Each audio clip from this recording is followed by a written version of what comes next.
Good morning students, नव भारती परिवार में आपका स्वागत है।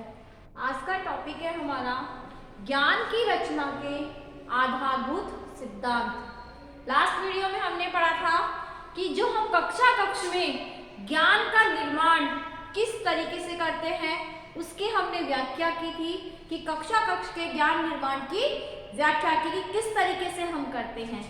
अब जब हम कक्ष में ज्ञान का निर्माण करते हैं उसके लिए हमें किन सिद्धांतों की आवश्यकता होती है, किस सिद्धांत पर ज्ञान को कार्य करना चाहिए, इसके बारे में आज हम इस वीडियो में अध्ययन करेंगे कि ज्ञान की रचना के आधारभूत कौन कौन से सिद्धांत होते हैं, किस तरीके से किस प्रिंसिपल्स पर वो कार्य करता है। तो सबसे पहले हम देखते हैं कि ज्ञान का जो मुख्य सिद्धांत है, यानी कि हम जब कोई कार्य करते हैं उसके लिए सिद्धांत लेकर चलते हैं कि हमें उन सिद्धांतों की पूर्ति हो। तो यहाँ पर हम देखते हैं कि ज्ञान की रचना का जो सबसे पहला सिद्धांत होता है, यानी हम देखें तो ज्ञान से हम क्या करना चाहते हैं, सबसे पहले है कि ज्ञान को हम एक अधिगम के लिए एक सक्रिय प्रक्रिया बनाना चाहते हैं, यानी कि जो निरंतर सक्रिय रह सके। ज्ञान के लिए ये कहते हुए हैं कि ज्ञान हमेशा ऐसा होना चाहिए जो हमेशा एक्टिव रहे, यानी कि जब हमें जिस चीज की आवश्यकता हो वो हमें प्राप्त हो जाए। जब हमारे कक्षा कक्ष में जब अध्यापक हमें ज्ञान करवाते हैं अर्थात विषय वस्तु का अध्ययन करवाते हैं, उस समय जब जो हमारे छात्र हैं वो सक्रिय रहते हैं तो उस ज्ञान की प्राप्ति वो बहुत अच्छे से करते हैं। वही विद्यार्थी, हम कहते हैं ना कि क्लास में किस बच्चे को समझ में आता है, तो समझ में किसको आएगा, जो एक्टिव है, जो समझना चाह रहा है, शिक्षक के पढ़ाने पर वो गौर कर रहा है, साथ में उससे संबंधित वो आपसे प्रश्न पूछ रहा है, शिक्षक के प्रश्न पूछने पर वो उत्तर दे रहा है, ऐसा स्टूडेंट सक्रिय है। तो उसी के लिए कहते हैं कि ज्ञान को हमें ऐसा ही सक्रिय बनाना चाहिए जिससे कि नए नए प्रश्नों के तौर पर बच्चे शिक्षक से प्रश्न करें और उसमें अपनी अहम भूमिका निभाएं, पूरी तरीके से उसमें सक्रिय रहे। अधिगम अगर निष्क्रिय होकर रह जाता है जिसका कोई मतलब ही नहीं रहता, अगर अधिगम निष्क्रिय है तो ज्ञान उसको स्वीकार नहीं करता, यानी कि वो ज्ञान ही नहीं है जो निष्क्रिय है। तो अगर हमें ज्ञान की प्राप्ति करनी है तो ज्ञान ऐसा होना चाहिए जो हमेशा हमारे अधिगम को सक्रिय बना सके। तो सबसे पहला हो गया इसका अधिगम एक सक्रिय प्रक्रिया। अधिगम एक सक्रिय प्रक्रिया।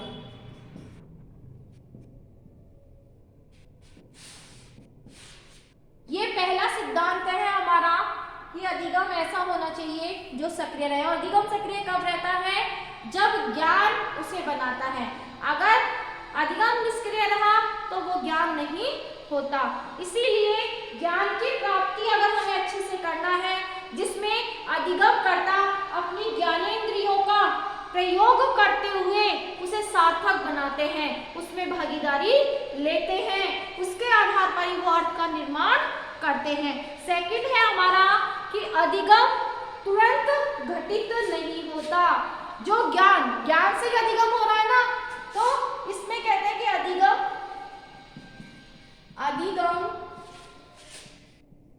तुरंत घटित नहीं होता, यानी कि वो तुरंत प्रकट नहीं होता, तुरंत घटित नहीं होता। हमने देखा है जब शिक्षक हमें अधिगम करवाते हैं तो उसे पुनः स्मरण करने के लिए हमें उसके विभिन्न पक्षों को पुनः ज्ञात करना पड़ता है। इसीलिए कहते हैं कि अधिगम हमें तुरंत प्रतिफल नहीं देता है। अधिगम को जो प्रभावी होने पर, सक्रिय होने में 15 से 20 मिनट लगते हैं। क्यों होता है ये, क्योंकि जब हमारे अधिगम के समय जो समय लगता है उसको सार्थक अधिगम के लिए विद्यार्थियों को अपने विचारों में पुनः उसको स्मरण करने में, याद करने में, पहचानने में हमें उस चीज के लिए समय लगता है। नहीं 15 से 20 मिनट उसके लिए लगता होता ही है। इसीलिए अधिगम तुरंत घटित न होकर उसमें 15 से 20 मिनट लगते हैं। हम देखते हैं हम जब किसी चीज को याद करते हैं, कोई हमसे अगर प्रश्न पूछता है तो क्या हम तुरंत उसका आंसर दे देते हैं? नहीं दे पाते।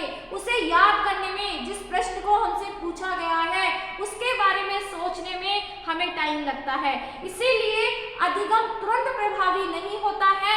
अधिगम का एक समय होता है जो पुनः स्मरण में लाने के लिए। तो सेकंड हो गया हमारा इसमें, अधिगम तुरंत घटित नहीं होता।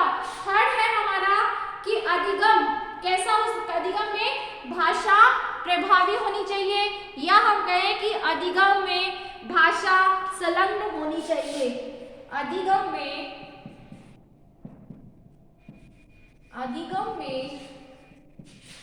भाषा संलग्न होनी चाहिए, यानी कि ऐसी भाषा होनी चाहिए जो कि हमें जिस चीज के बारे में ज्ञान करवा रही है उसका हमें स्पष्ट उस चीज के बारे में जान सके। तो भाषा कैसी होनी चाहिए? प्रभावी, स्पष्ट, सरल, जिससे कि बच्चा या जिसे कहे छात्र उसे तुरंत उस चीज को समझ सके। जिस भाषा का हम प्रयोग करते हैं वो क्या करती है? हमारे अपने के द्वारा अर्जित वो ज्ञान अथवा अधिगम को प्रभावित करता है। भाषा कैसी होती है?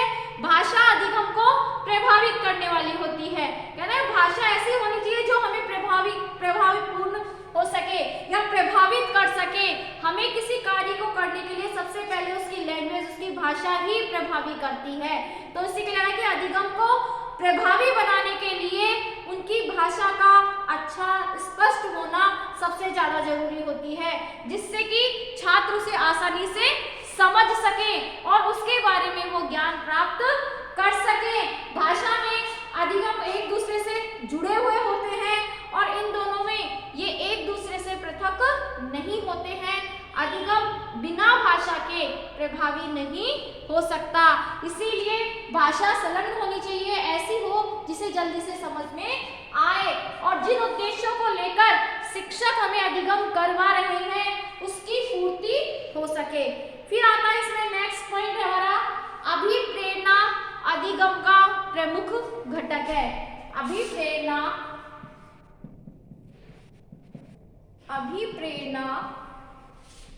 अधिगम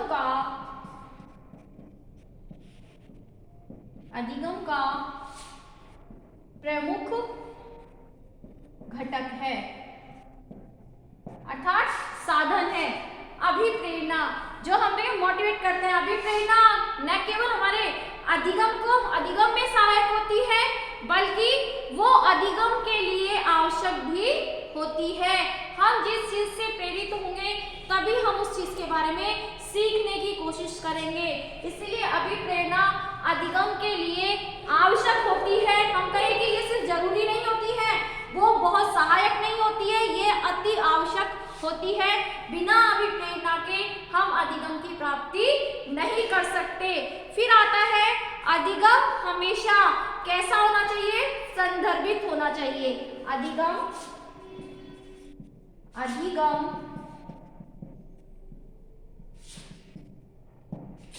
संदर्भित होना चाहिए। अधिगम संदर्भित होना चाहिए।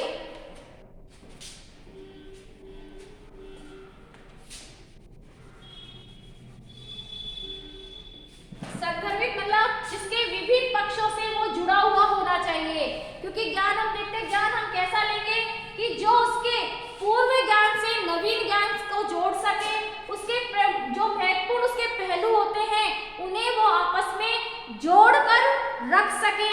उनमें संदर्भ होना चाहिए, आपस में एक सह संबंध होना चाहिए, संदर्भित होना चाहिए। अगर हम देखते हैं कि जब ज्ञान यानी कि एक घटना को जब हम तक हमारी दूसरी घटना उससे नहीं जुड़ती है, उसका कोई सार्थक तात्पर्य नहीं निकलता है, तब तक उससे संबंधित हमें ज्ञान प्राप्ति करना आवश्यक नहीं होता है।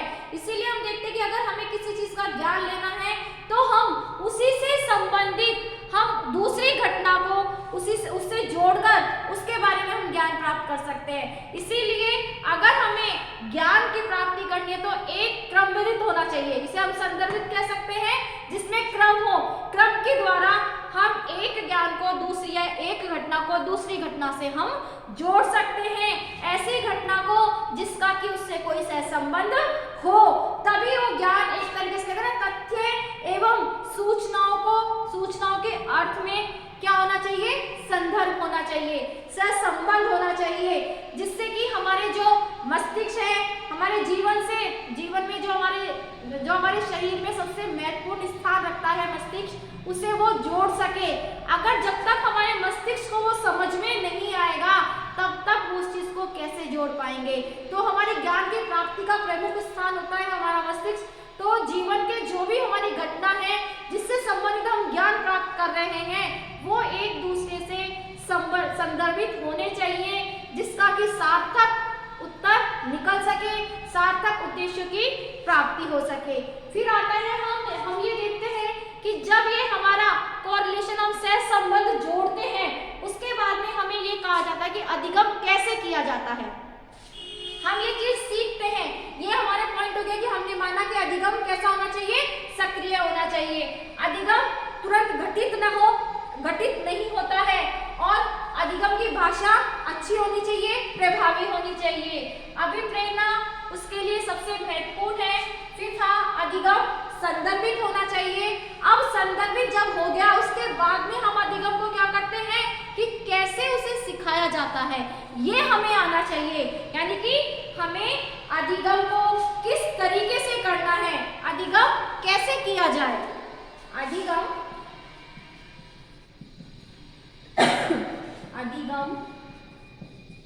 कैसे किया जाता है।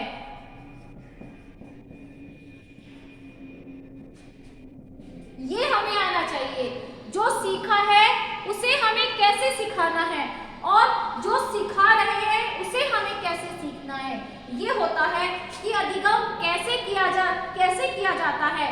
इसे हम व्यक्ति अधिगम करते समय सीखते हैं, यानी कि जो हमें सिखाया जाता है। अगर अधिगम करने वाला कौन हो गया, छात्र, और अधिगम कर जो सीखते हैं शिक्षक, उन्हें कौन सिखाता है, शिक्षक। तो वो जब सीख रहे हैं तो किसके द्वारा सीख रहे हैं, शिक्षक के द्वारा। तो अधिगम के लिए कहते हैं कि अधिगम सिखाया जाता है कब, जब वो कार्य उस समय होता है, उसी से ही हम सीखते हैं। यानी कि प्रत्यक्ष देखकर हम उस कार्य को करते हैं, तब हम उस अधिगम को करने का सीखते हैं कि किस तरीके से हमें ये कार्य करना है। फिर आता है नवीन ज्ञान के निर्माण का आधार पूर्व ज्ञान होता है। नवीन ज्ञान का आधार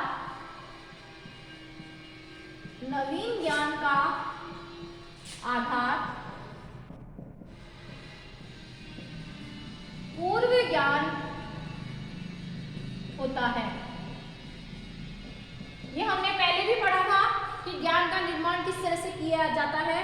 तो यही चीज है कि जो हम नए ज्ञान की हम प्राप्ति कर रहे हैं, उसका आधार, उसकी नींव कौन सी होती है, पूर्व ज्ञान। हम वही ज्ञान लेना चाहेंगे जिसके बारे में हम जानते हैं। यानी कि अगर हम विषय का भी ज्ञान लेते हैं, हम देखते हैं कि जब हम 10th तक हम सभी विषयों का ज्ञान प्राप्त कर लेते हैं, जब हम 11th में आते हैं तो हम उसी विषय का चयन क्यों करते हैं जो विषय हमें सबसे ज्यादा आती है। यानी कि हमें पूर्व में उस चीज का ज्ञान है। तो जब भी हम नवीन ज्ञान लेते हैं तो आधार, बेस हमारा क्या बनता है, पूर्व ज्ञान। हमारे मस्तिष्क में हमारी पूर्व ज्ञान से संबंधित सभी महत्वपूर्ण बातें हमारे मस्तिष्क में उपस्थित हो जाती हैं, और उसी के आधार पर हम नवीन ज्ञान लेने के लिए प्रेरित होते हैं। तो नवीन ज्ञान की प्राप्ति के लिए जो सबसे मेन है वो होता है पूर्व ज्ञान। क्योंकि अगर हम पूर्व ज्ञान से संबंधित नवीन ज्ञान की प्राप्ति नहीं करते हैं तो वो ज्ञान उतना प्रभावी नहीं होता, या हम उसे पूर्णतः नहीं सीख पाते। इसीलिए ज्ञान को अगर अच्छे से प्राप्त करना है तो उसका बेस जो हमारा होता है पूर्व ज्ञान, वो हमारा आधार होना चाहिए। जब तक जिस चीज की नॉलेज नहीं होती है, हमें उस ज्ञान की प्राप्ति नहीं करनी चाहिए। फिर आता है कि अधिगम एक सामाजिक प्रक्रिया है। अधिगम एक सामाजिक प्रक्रिया है। मनुष्य कौन है? एक सामाजिक प्राणी। वो समाज में रहता है, उसी समाज की जो आवश्यकता होती है उसी के बारे में वो ज्ञान प्राप्त करने की कोशिश करते हैं। तो वही चीज हम ये देखते हैं कि समाज की लघु इकाई हमारी विद्यालय मानी जाती है। तो इसके लिए कि ये भी एक सामाजिक प्रक्रिया है। जैसे हम घर, परिवार और समाज में रहते हैं, उसी तरीके से हम विद्यालय में आकर हमारे विद्यालय के कक्ष में हमारे साथी जो सहपाठी होते हैं, साथ में हमारे शिक्षक होते हैं, वो भी हमारे उसी तरीके से होते हैं जैसे हमारा घर परिवार। जहाँ हमारा स्थान समाज से जुड़कर हमारा घर परिवार होता है, हमारा विद्यालय हमारे लिए वो समाज होता है। तो इसमें कहते हैं कि अधिगम का संबंध जिस तरीके से समय समूह, परिवार और परिचितों से होता है, डीवी ने भी कहा है कि शिक्षा की जो व्याख्या अधिगमकर्ता एवं विषय वस्तु से संबंधित है, वो कहाँ से प्रभावित होती है? हमारी कक्षा के वातावरण से। हमारी कक्षा का जो वातावरण है, हमारा कक्ष है, वो स्थान हमारे समाज के बराबर है, क्योंकि हम इसको एक तरीके से समाज की एक लघु इकाई की श्रेणी हमारी विद्यालय को दी जाती है। तो विद्यालय भी हमारी उसी श्रेणी में आता है। ये सामाजिक प्रक्रिया की अंत्य क्रिया करते हैं। विद्यालय में जब हम विभिन्न जो हमारे सहपाठियों से मिलते हैं, शिक्षक से मिलते हैं, तो हम जो ज्ञान प्राप्त करते हैं वो भी हमारी सामाजिक प्रक्रिया की जो अंत्य क्रिया है उसका भी एक पहलू है। तो ये बताते हैं कि हमारे अधिगम जो हमारा ज्ञान है, जिसके लिए मैं आधारभूत सिद्धांत हम अधिगम को मानते हैं कि अधिगम एक सामाजिक प्रक्रिया होती है। साथ में हमारा लास्ट पॉइंट है कि अर्थपूर्ण अधिगम की प्रक्रिया कैसी प्रक्रिया है? मानसिक प्रक्रिया है। मानसिक प्रक्रिया है। हम देखते हैं जब मस्तिष्क से सोचते हैं तो वो एक अर्थपूर्ण होती है।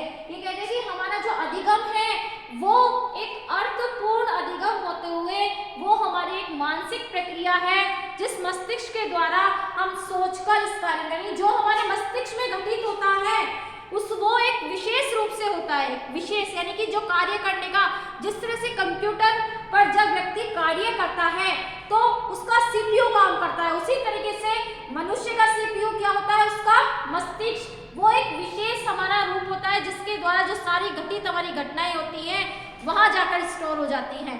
तो वही चीज बताई गई है कि एक विशेष रूप से जो हम शारीरिक क्रियाएं करते हैं, स्व अनुभव के लिए जो आवश्यक होता है वो होता है हमारा मस्तिष्क। जब हम कार्य करते हैं, कार्य करने के बाद हम सोचते हैं, हम मनन करते हैं उस चीज में, तो हमारा ब्रेन काम करता है, तो वो हमारा स्व अनुभव भी हमें करवाते हैं। उसे लिखा है कि हमारा जो ये अधिगम की प्रक्रिया है ये हमारी एक मानसिक प्रक्रिया है, और अधिगम के लिखा है मानसिक प्रक्रिया से ही होकर ये हमारे ज्ञान की प्राप्ति हमें करवाती है। जहाँ हम अच्छे से चिंतन और मनन करते हैं वो हमारा मस्तिष्क होता है। तो ये आज हमने ज्ञान के आधारभूत सिद्धांत बताए थे कि ज्ञान के आधारभूत सिद्धांत कौन कौन से होते हैं। धन्यवाद।